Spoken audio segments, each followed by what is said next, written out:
Hi, welcome to Richard Kabili YouTube channel, and for today's tutorial, I will be teaching you on how to change open mode sensitivity and head tracking on iPhone X. But first, kindly subscribe to this channel and don't forget to hit the subscribe button and the bell to notify you for the new updates. And let's start. Using your iPhone X, from your home screen, first go to Settings. Then in the settings, scroll down and find the accessibility and then tap.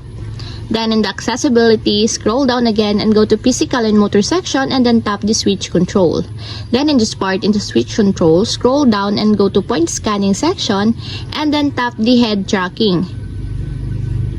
And take note that the head tracking should be enabled to activate the actions that you want to change.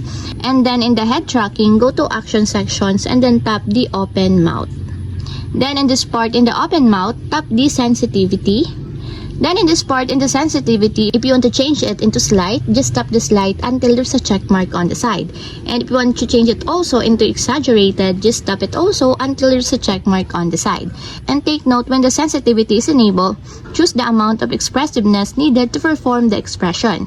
And that's it, we have successfully changed open mouth sensitivity and head tracking on iPhone X. If you have a question, kindly comment down below and don't forget to hit the subscribe button and the bell to notify you for the new updates.